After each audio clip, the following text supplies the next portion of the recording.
As we soon learned, it's the accuracy of the strikes, not just the power, that matters. So this is one of the training methods that while you're on the boat, you have the boat rocking all over the place. This would help you not only in the fight, but also develop the attributes of accuracy and getting your balance so that if you were fighting in rough seas or if you fell, you had your hands on the ground, you could still focus a kick that was accurate. So I want to put my hands and kick with my left foot. So hands here and foot up there. Ready? Okay. I think he was kicking with his back foot. That's it. Hey, good. Yeah. Huh? Give it a shot, Bill. It's all right. You're close. You're like getting an inch away. Nice. You got a lot on that one, man.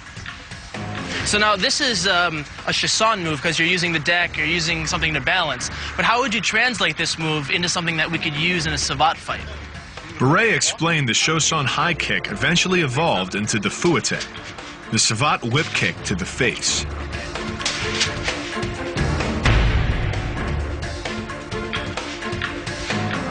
So this kick is more like a revolver as opposed to a grenade. It's not a wild, big kick. It's kind of point and shoot. Attack.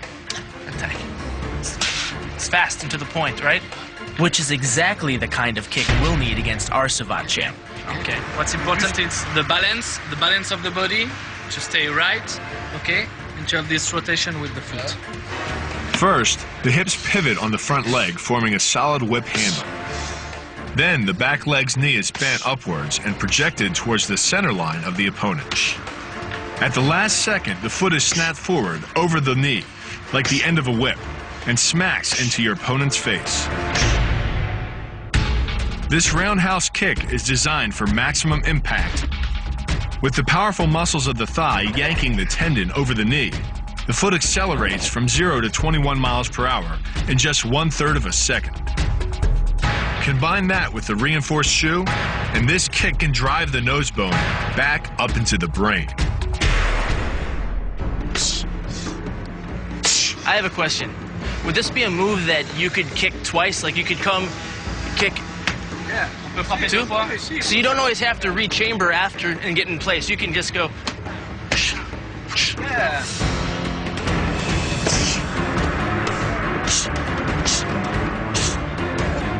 The fouette kick was pretty cool, but we need more than a single kick to survive a fight against a heavyweight savate champ. Our next stop would take us to the gritty back streets of Paris to learn vicious street fighting moves from one very tough cop.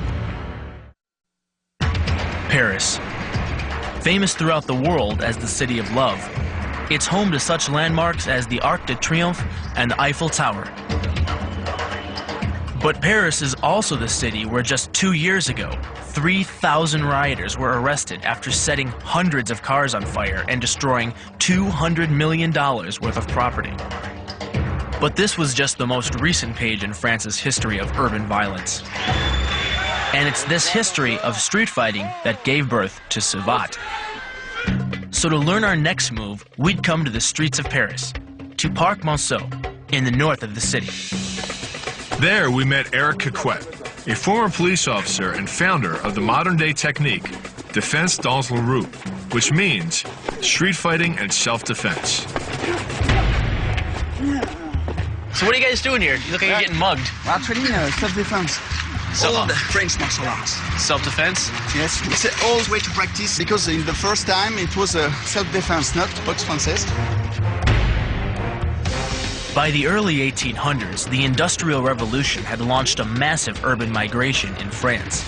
Tens of thousands of men and women from across the country poured into Paris in search of jobs. But squalid living conditions and cramped tenements bred a new kind of trouble: violent street gangs. To help people defend themselves against these criminals, a man named Michel Cassot opened the first savate training school in 1825.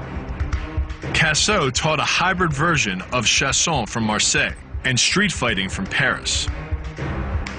He called it the art of savate, after the beat-up boots the Parisian thugs wore. Today, many call Cassot the father of savate. One of the most fundamental techniques he taught was a move still in use today, chassé bas.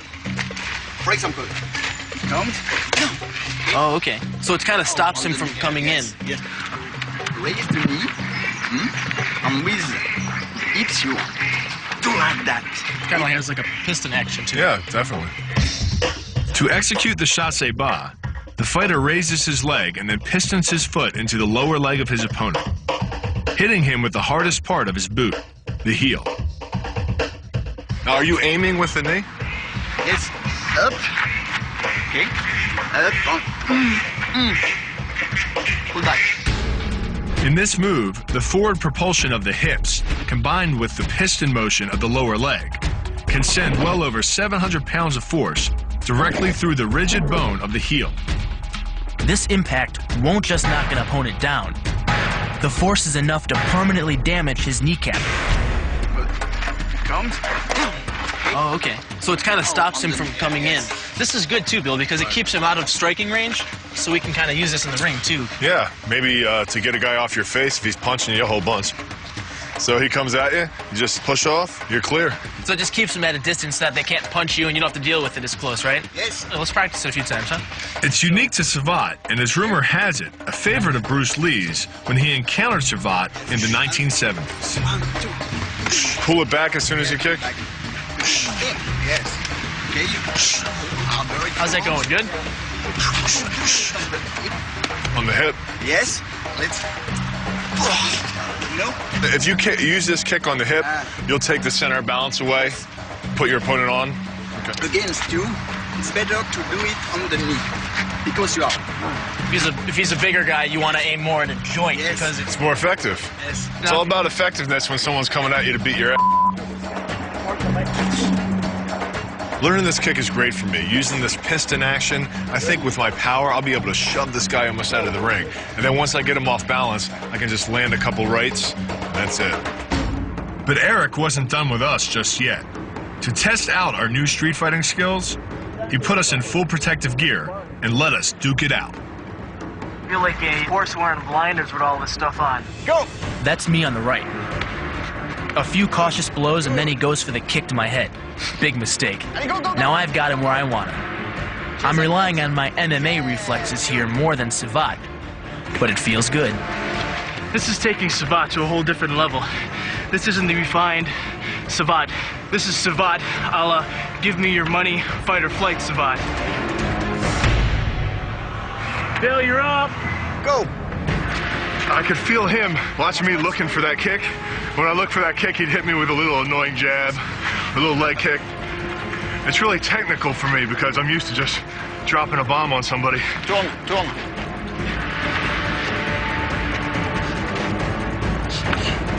Stop. Okay.